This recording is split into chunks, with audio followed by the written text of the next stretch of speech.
એ જે મેં દાળ બાટીનું ચાલુ કર્યું એટલે સૌથી પ્રથમ ગ્રાહક મારા એ છે. વાહ, પ્રદીપભાઈ ગ્રાહક. હા, પ્રદીપભાઈ. અમે 5 જણા 10 જણા છીએ એટલે આ રાખી મૂકે. નકર ફોન કર્યા વગર આવી તો પાછું ખલાસ થઈ જાય. ખલાસ થઈ જાય. તો તમે એમાં જે લસણનો જે સ્વાદ આવે છે એકદમ લસણ મતલબ બફાઈ ગયું છે દાળમાં, બહુ જોરદાર સ્વાદ આવે છે ને એકદમ તીખી નથી, મીડિયમ છે. થોડોક લસણ ના ના ગરમ લસણ છે હવે તો લાવો ને, તો તમારે જેવું કોઈ ભગવાન નહીં. વાહ, સુપર.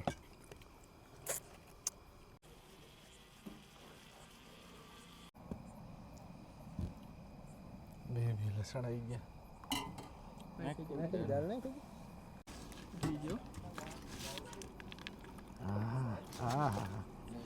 વાહ.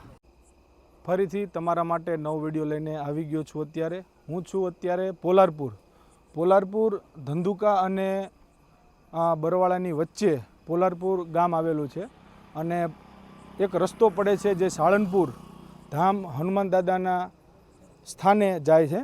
એની વચ્ચે જ 200 મીટર અંતરે રસ્તા ઉપર ડાબી બાજુ રામદેવ દાળ બાટી આવેલું છે. અને અહીંયા આવ્યા પહેલાં અમે હાલ અત્યારે 7:30 થયા છે. અહીંયા અમે આવ્યા એની પહેલાં અમારે તેમને કોલ કરવો પડ્યો. જો કોલ કરીને ના આવીએ તો અહીંયા દાળ બાટી પણ પતી જાય છે અને અહીંયા લાસ્ટ ટાઈમ 8 વાગ્યાનું હોય છે.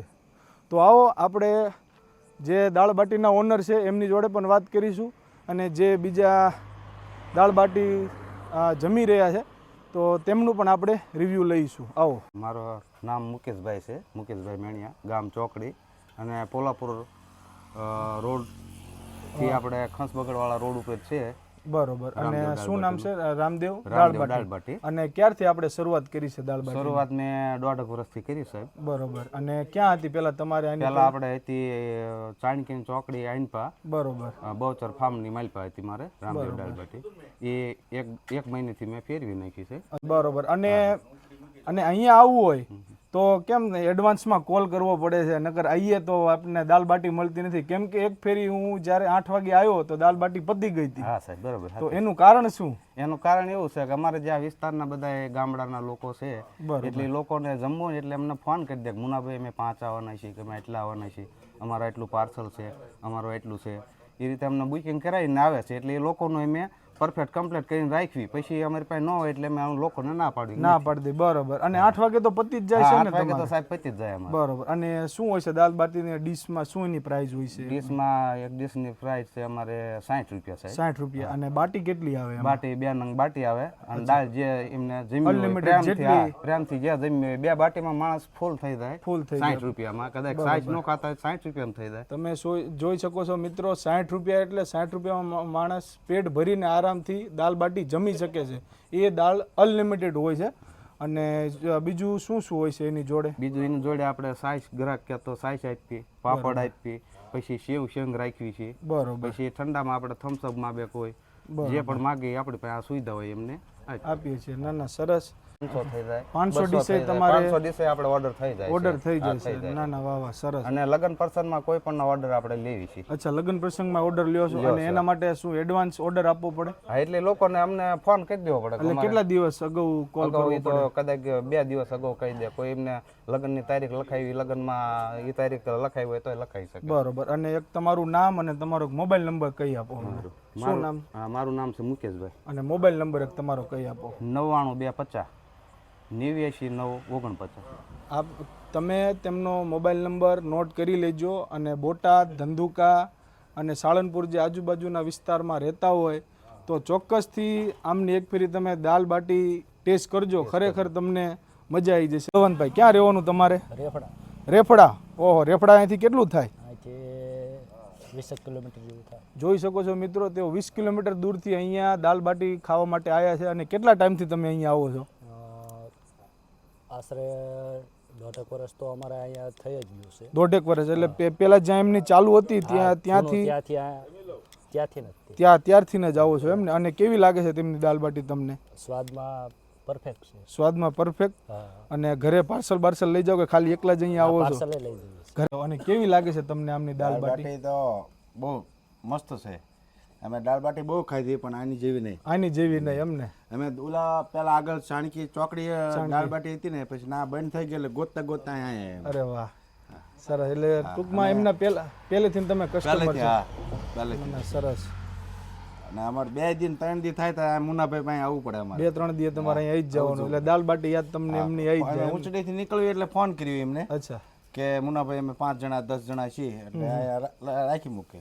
નકર ફોન કર્યા વગર આવી તો પાછું ખલાસ થઈ જાય. ખલાસ થઈ જાય. ફાઇનલી મિત્રો આપણી ડીશો આવી ગઈ છે અને આપ જોઈ શકો છો 2 બાટી આવી છે એક ડીશમાં અને જોડે કચુંબર છે, ડુંગળી છે અને લીંબુ છે, જોડે જોડે પાપડ છે અને છાશ આવી ગયા છે. અને એક ખાસ વાત કહી દઉં, અમારા પરમ મિત્ર રવિભાઈ એક વીકમાં રવિવાર તેમનો ફિક્સ છે અહીંયા દાળ બાટી ખાવા આવવાનું, એટલે આવવાનું જ ચોક્કસ. શું કેવું રવિભાઈ? રવિવાર હોય એટલે ખાવા મિત્રો આવો આપણે હવે દાલ બાટી ટેસ્ટ કરી લઈએ અને પછી તમને તેનું રિવ્યૂ આપીએ કે કેવી ખરેખર દાલ બાટી, શું અહીંયાની બહુ પ્રખ્યાત જે કહેવાય છે તે શું ખરેખર છે કે નહીં.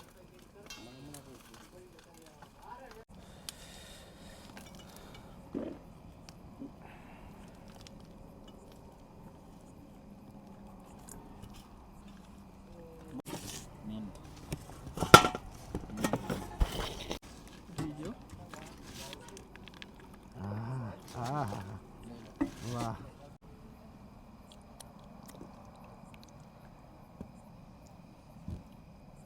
બે લસણ આવી ગયા.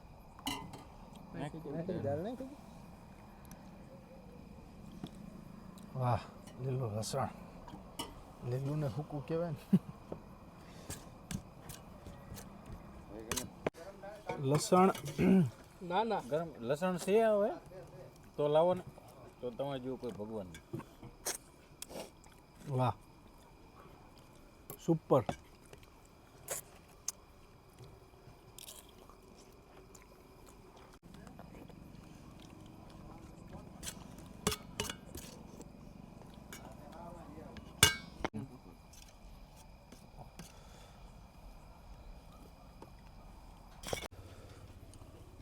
કેમનું ધંબા? દાળ બાટીનો ટેસ્ટ એક નંબર છે. એમાં જે લસણનો જે સ્વાદ આવે છે એકદમ લસણ મતલબ બફાઈ ગયું છે દાળમાં, બહુ જોરદાર સ્વાદ આવે છે ને એકદમ તીખી નથી, મીડિયમ છે, થોડોક ગળસટો સ્વાદ છે. એકદમ જરૂર ચોક્કસ ટ્રાય કરવી જોઈએ. બરોબર, સરસ. ખાવા પીવાની હોટલો તો પોલારપુરમાં છે ઘણી, કોઈને ભૂખા નહીં સુવા દે મારો રામા ધણી. મુનાભાઈની દાળ બાટી ખાઈને કહેશો હજી એક આપો લસણની કળી. અમે દાલ બાટી હાલ જમી રહ્યા છીએ અને જમતા જમતા એક ગાડી આવી એટલે અમને મુનાભાઈ એવું કીધું કે આ જે ભાઈ આવ્યા છે એ મારા સૌથી પહેલા ગ્રાહક છે. અને તો આવો આપણે ગ્રાહક જોડે પણ વાત કરીએ. મુનાભાઈ, એ જે મેં દાળ બાટીનું ચાલુ કર્યું એટલે સૌથી પ્રથમ ગ્રાહક મારા એ છે. વાહ, પ્રદીપભાઈ ગ્રાહક. હા, પ્રદીપભાઈ બગડ ગામના જે બગડ ગામના જે રહેવાસી છે પ્રદીપભાઈ. બરાબર. પ્રદીપભાઈ, શું કહેશો તમે અમારા વ્યુઅર્સને અહીંયા દાલ બાટી વિશે? દાળ બાટી મુનાભાઈ શરૂ કર્યું ત્યારના આવી છે. અઠવાડિયામાં 2 થી 3 વખત તો અમારે ફરજિયાત આવવું પડે છે. બરોબર. સ્વાદ મોઢે જ નથી છૂટતો એમ. આ છે ધંધુકા બરવાળા હાઈવે, પોલારપુર ગામ. પોલારપુર બસ સ્ટેન્ડની બાજુમાં જે એક રસ્તો પડે છે જે સાળંગપુર ધામ બાજુ જાય છે. એક્ઝેક્ટ બસ સ્ટેન્ડથી 200 મીટરના અંતરે જ રામદેવ દાલ બાટી આવેલી છે.